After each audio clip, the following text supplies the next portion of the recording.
Hola a todos de nuevo, bienvenidos a este vídeo número 7, el último vídeo de nuestro breve curso de Cristología, y hoy vamos a hablar de los bienes de la salvación.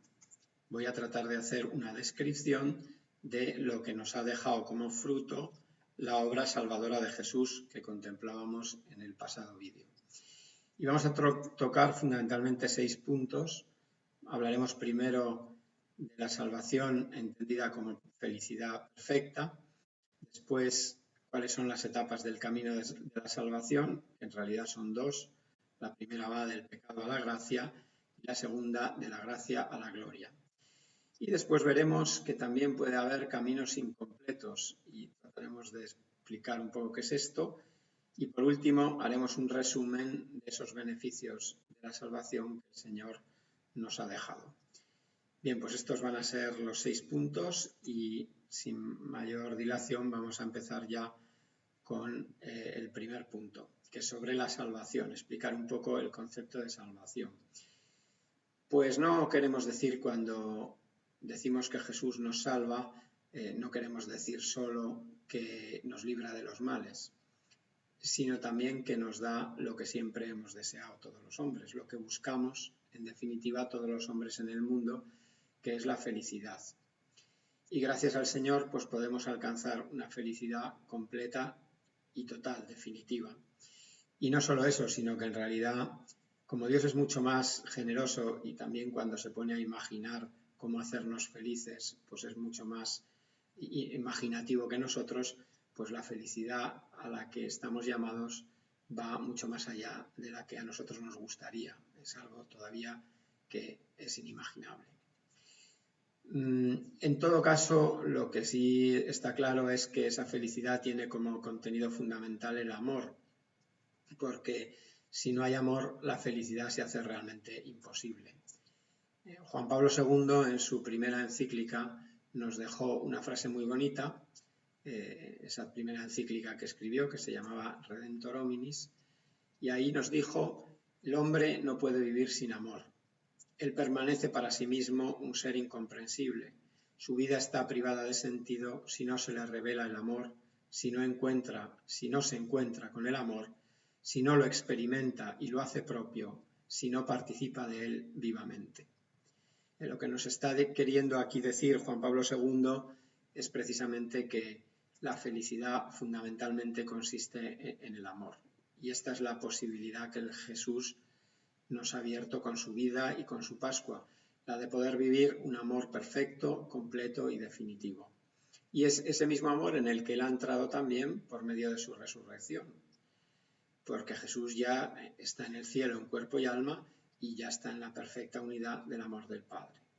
Pues nosotros también estamos llamados a participar para siempre de ese amor de Dios, y en ese amor de Dios encontraremos también naturalmente el amor de todas las personas que quisimos aquí en la tierra y también de las personas de todas las personas en realidad, porque el cielo será una gran comunión también con mucha gente que no hemos podido conocer en la tierra. Y encontraremos también el esplendor y la belleza de una tierra nueva y de un nuevo cosmos, porque somos criaturas materiales y necesitamos también un ambiente material. Bueno, pues todo este panorama tan grande es lo que quiere decir la palabra salvación. Cuando hablamos de salvación en el cristianismo entendemos todo eso. Y podemos ya entonces ver cuáles son, segundo punto, las etapas de ese camino de salvación. Y bueno, pues esas etapas, claro, se van formando en el camino de la vida. Ya dijimos, porque es doctrina cristiana, que cuando nacemos no estamos en la amistad con Dios, sino que nacemos más bien separados de Dios, porque ese pecado de nuestros primeros padres y después toda esa masa de pecados de la humanidad hacen que nuestra venida al mundo esté ya marcada desde el primer momento de nuestra existencia. Y es cierto que venir al mundo significa sobre todo y principalmente entrar en una historia que es la historia de la gracia y de la misericordia de Dios. Esto es lo fundamental. Pero eso no quita que no nazcamos personalmente marcados con el signo del pecado. Nosotros, y también ese pecado está presente en el ambiente humano en el que va a vivir cada uno. Cada persona que nace va a vivir en un ambiente que está también muy marcado por el pecado. Bueno, pues si tomamos esta condición de lejanía de Dios en la que nacemos como el punto de partida, entonces alcanzar la salvación lo que quiere decir es cubrir dos etapas distintas. La primera es la que va de la separación a la amistad con Dios, del pecado a la gracia, y la segunda es la que va de esa amistad, gracia con Dios, pues ya a su amor definitivo, es decir, de la gracia a la gloria. Por representarlo aquí de algún modo, pues estamos en esa primera fase de pecado, se trata de caminar en la primera fase hacia la gracia, y después ya, cuando ya hemos llegado a la gracia, pues se sigue subiendo, hay que ascender para llegar finalmente a la gloria que es esa comunión perfecta del amor de Dios. Bien, pues de todas formas, claro, antes de pasar a ver estas dos etapas más en detalle, hay que hacer una aclaración que es muy importante, y es que nuestro Señor no planteó nunca la salvación cristiana como si fuese algo individual, como si fuese una cosa que cada uno se salva por su cuenta, sino que nuestro Señor ya desde el principio lo que hizo fue formar una comunidad de discípulos. Con su predicación y con sus milagros reunió a sus discípulos en una comunidad, esa comunidad nueva que es la Iglesia.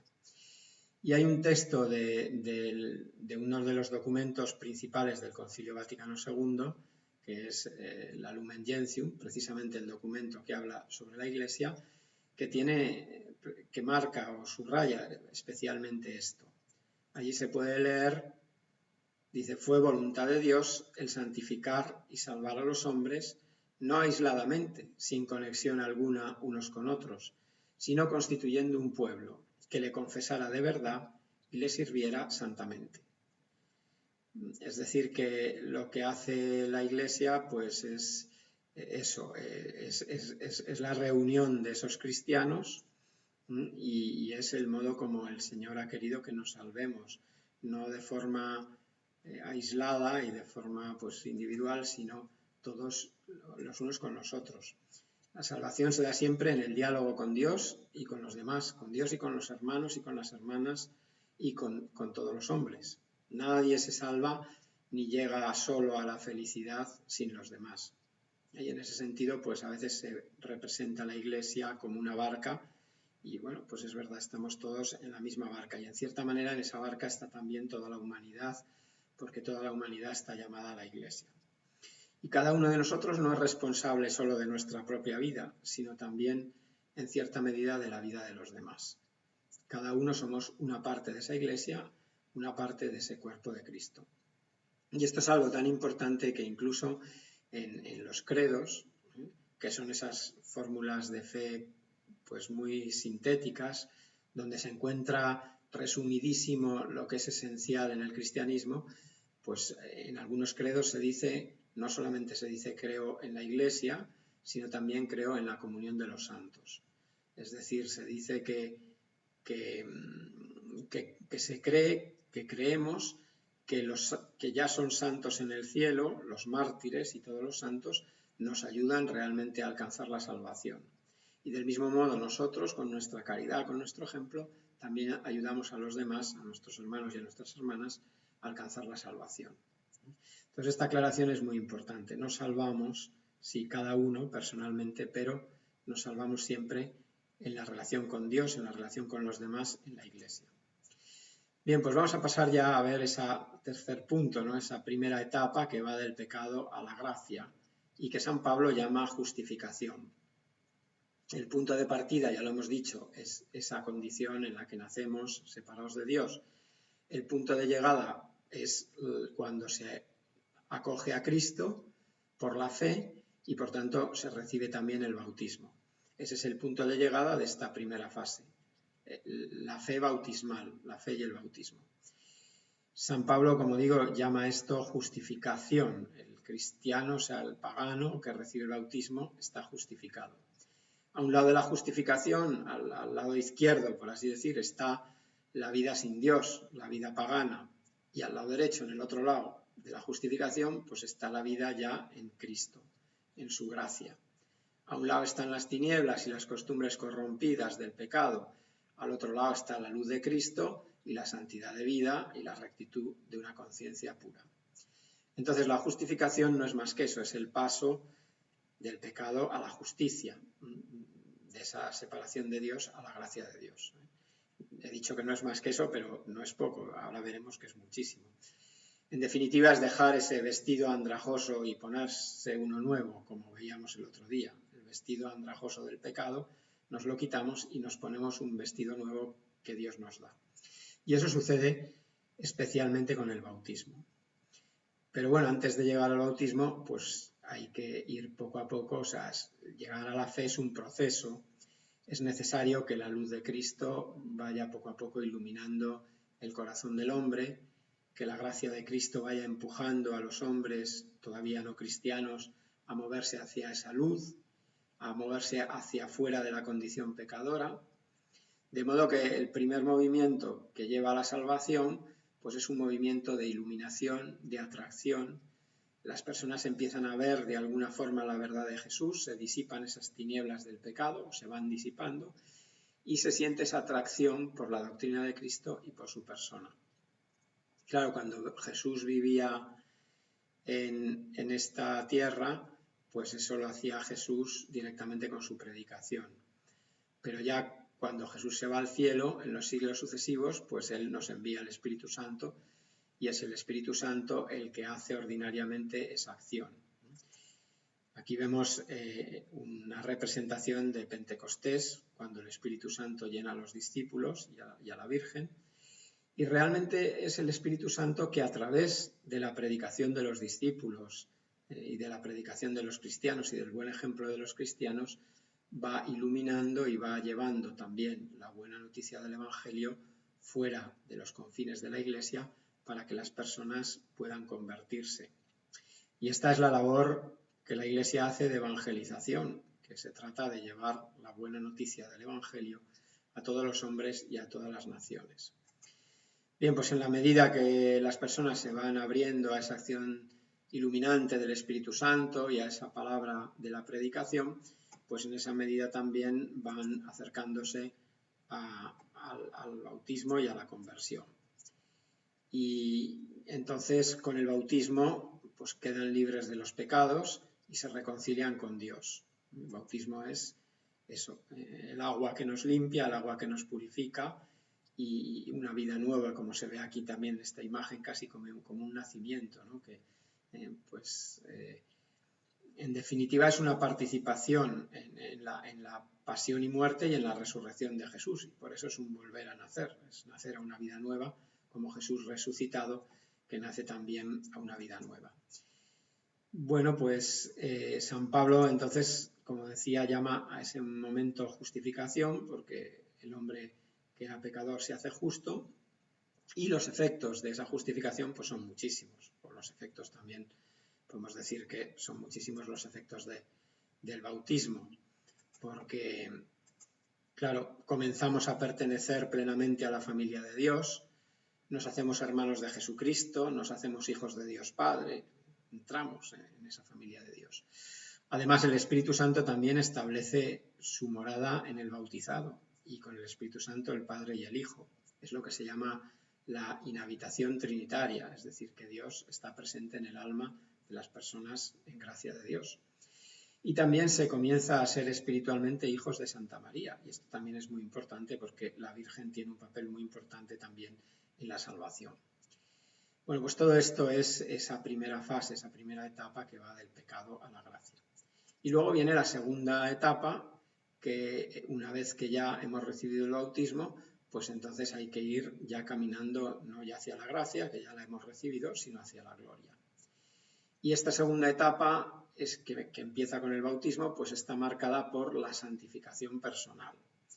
Es decir, lo importante aquí es esa santificación personal que se realiza, como decía antes, dentro de esa comunidad nueva que es la Iglesia a la que se pertenece desde el bautismo. Y aquí también la acción fundamental es, como siempre, la acción del Espíritu Santo, que ya presente en el interior de cada persona la va ayudando a vivir siempre con una mayor coherencia el don que ha recibido de la fe. Y va tratando de configurar su vida con la vida de Jesús y de ir amando cada vez más a Dios Padre, como el Señor nos enseñó también a amar a Dios Padre, y en definitiva pues a ser mejores hijos de Dios siguiendo ese camino de Jesús, siguiendo ese modelo de Jesús y siempre guiados por el Espíritu Santo, que es el Espíritu de Cristo. Claro que esto no es una tarea nada fácil, puede parecer muy fácil dicha aquí, pero la santificación es una tarea difícil y por eso el cristiano está sostenido de muchos modos. Estamos sostenidos en primer lugar por Jesucristo, que nunca nos deja y que a través de sus sacramentos y sobre todo de la Eucaristía y también de la penitencia, pues nos acompaña. Nos acompaña el Señor en las iglesias, en los tabernáculos, donde está presente realmente por la Eucaristía y ahí, y también, como decía, en la Eucaristía, en la comunión, pues nos ofrece siempre su gracia y su conforto. Pero además de estar acompañados por Jesucristo, como decía, estamos también en la Iglesia y por tanto nos acompañan los pastores en la Iglesia, nos acompañan los santos del cielo y también nuestros hermanos y nuestras hermanas en la tierra. Y por supuesto es muy importante también en esta etapa la oración personal y la oración comunitaria, porque ahí el Espíritu Santo también nos va ayudando a ver cómo recorrer nuestro camino personal. Bien, pues en esta etapa de santificación hay varias cosas que son importantes. En primer lugar, son importantes las circunstancias personales, que cada uno son distintas, pues desde el país de nacimiento a la familia, la educación, la época en la que se vive, con la cultura en la que se está y el progreso propio de cada cultura, pues todo eso también configura el camino de cada uno, también el camino de su santidad. Son también muy importantes, naturalmente, las dificultades que son propias de la vida y del camino cristiano. Es decir, uno podría pensar que las dificultades es algo que es mejor que no existan, pero nuestro Señor ya nos advirtió que los cristianos tendríamos dificultades en el camino. Y esas dificultades tienen un papel muy importante porque nos van haciendo madurar a cada uno en el amor al Señor. Hay una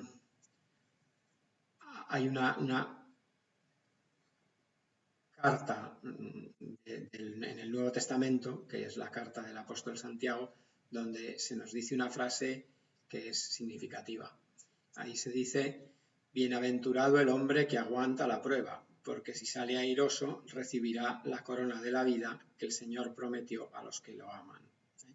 Aquí en la fotografía se ve el río Tíber en una crecida, y aquí los puentes y la isla del Tíber pues están aguantando la prueba del río. Bien, pues así hay que aguantar las dificultades y servirse de las dificultades para crecer en ese camino de santificación.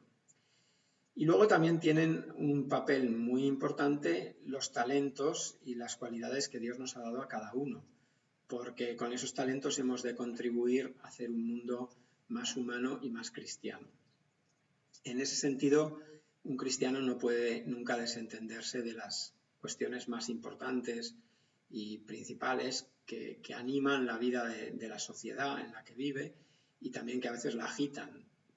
Y sobre todo está llamado a combatir una batalla en favor de la dignidad de cada persona, de la justicia, siempre claramente con la gracia de Dios, pero no se puede como quitar de en medio, no puede dar la espalda a esos problemas. Hay muchas cuestiones en la sociedad y en la historia y en el tiempo en que cada uno vive que no son como Dios las quiere. Hay mucho monstruo, ¿no?, que está ahí dando vueltas, que está ahí tratando de hacer a las personas injustas, de contaminarlas, y los cristianos pues tenemos que luchar por un mundo más humano, como indica aquí el título de esta representación gráfica. Hay que combatir la batalla por la dignidad de cada persona, sobre todo de los necesitados y de los pobres, por la justicia social, por la paz del mundo, por el respeto del ambiente. Cada uno tenemos en nuestras manos una parte, aunque sea pequeña, de esa creación de Dios, y estamos llamados a embellecerla y a hacerla que fructifique. Y hay que recordar que en el Evangelio el Señor, en la parábola de los talentos, nos dice que nos pedirá cuenta de lo que hemos hecho con nuestros talentos. Bueno, pues todo esto está en ese camino que va de la gracia a la gloria. Y la meta, pues la meta es la gloria. La meta es la resurrección final. Primero, pues hemos de pasar por esa puerta que es la muerte, y tras el juicio que nos hará Jesús de cómo le hemos servido, pues llegaremos a esa vida eterna, primero en espíritu, con el alma, y después ya en la resurrección final, pues también con el cuerpo.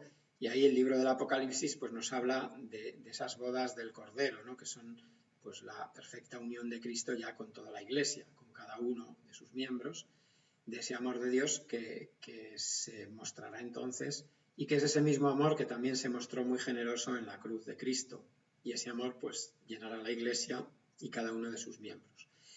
San Pablo lo dijo con una frase muy bonita, que se recuerda muchas veces. Dijo que, como está escrito, ni ojo vio, ni oído oyó, ni el hombre puede pensar lo que Dios ha preparado para aquellos que le aman. Bueno, pues aquí esta imagen trata de eso, de mostrar de alguna forma imaginación, ¿no? Pues esa imaginación de Dios que da la salvación plena, según la medida de Dios, a aquellos que supieron servirle en la tierra. Bien, pues nos queda ya solo el último punto, que es hablar de esos caminos incompletos. Porque claro, todo lo que hemos dicho hasta ahora pues está muy bien, pero después cuando nos medimos con la realidad de la vida, nos damos cuenta que la vida es muy rica en acontecimientos, que hay también muchas circunstancias que son imprevisibles y que bueno, pues que la experiencia nos dice que muchas veces no se llega realmente a completar ese camino. Pues conocemos también todos casos, por ejemplo, de niños que murieron pequeños sin haber recibido el bautismo, o de personas que, como sucede en muchos países, pues no recibieron la luz del Evangelio, al menos no la recibieron de un modo que fuera significativo, o de cristianos que sí que fueron bautizados, pero después no recibieron formación y no pudieron madurar en la fe, y tal vez murieron en esas circunstancias. Bueno, pues todo esto son lo que llamamos caminos incompletos. Los caminos incompletos que vemos aquí en esta representación, interrumpidos, es decir, que sí, el hombre estaba más o menos caminando, pero al final se le acabó el camino y todavía no había llegado a ninguna meta. ¿Y qué podemos decir sobre esto? Bueno, pues lo que podemos decir es que la Iglesia nos dice que Dios no abandona a nadie. Dios no abandona a ninguna criatura, ni hombre ni mujer, y da siempre a todos esas gracias que son necesarias para alcanzar la salvación. En el fondo solo Dios conoce el corazón del hombre y Dios es misericordioso. Claro, eso pues también tampoco quita responsabilidad al hombre. El hombre tiene también siempre que hacer su parte. Y bueno, de todas formas, aunque la Iglesia sabe que Dios es misericordioso, pues la Iglesia también sabe que su labor de evangelización ayuda mucho a los hombres a alcanzar la salvación. Y por eso la Iglesia insiste siempre en todas las épocas con perseverancia en evangelizar. Además también porque la luz del Evangelio nos hace más felices. Nos hace más felices en la tierra porque el Señor nos ha dado un modo nuevo y muy hermoso de vivir, que está basado en un amor sincero y en un amor generoso. Por eso la Iglesia, que es siempre misionera, no descuida esa tarea evangelizadora, porque quiere llevar siempre la felicidad y la salvación a los hombres. Bien, pues con esto me parece que podemos ya pasar al último, a ese resumen que queríamos hacer en el último punto, este resumen de los beneficios de la salvación. Entonces, recogiendo un poco las ideas que hemos dicho, ¿cuáles son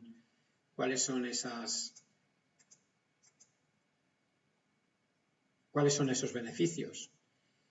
Pues el primero es la luz y la gracia de Dios para cada hombre. Hemos visto que a través del Espíritu Santo todos los hombres reciben de Cristo luz y gracia para poder llegar a la salvación. El segundo de esos grandes beneficios pues es el perdón y la reconciliación con Dios, porque el Señor, a través de la fe y del bautismo, nos da su perdón de los pecados y nos reconcilia con el Padre. Nos aleja del demonio, que es el padre de la mentira, y también nos reconcilia con Dios. El tercer de esos dones sería el hecho de que la Santísima Trinidad habita en el alma. Recibimos la gracia de Cristo y con la gracia recibimos en nuestro corazón la presencia de la Trinidad. Nos hacemos templos del Espíritu Santo y ese Espíritu después nos va a ir guiando por el camino de la santidad. El cuarto de esos beneficios es los medios que Dios nos da, que nos da Jesucristo para llegar a la salvación, especialmente la Eucaristía, pero también todos los sacramentos, María como madre, los pastores en la Iglesia y los hermanos y hermanas que tanto en el cielo como en la tierra pues nos ayudan a vivir esa fidelidad al Evangelio y a lo que Jesús nos pide a cada uno. Y finalmente, el último de esos bienes, la resurrección final y la vida eterna. El poder vivir con Dios para siempre en esa comunidad de los santos, en esa nueva Jerusalén. Bueno, pues todo esto se puede realmente resumir en un solo bien. Podemos decir que lo que el Señor nos ha aportado con su vida, con su pasión y muerte y con su resurrección, es en definitiva Dios mismo. Benedicto XVI, en su libro Jesús de Nazaret, escribió una idea que después tuvo mucha difusión. Nos dijo, se preguntaba él, en definitiva, ¿qué es lo que nos ha traído Jesús al mundo? Y respondía, Jesús nos ha traído a Dios.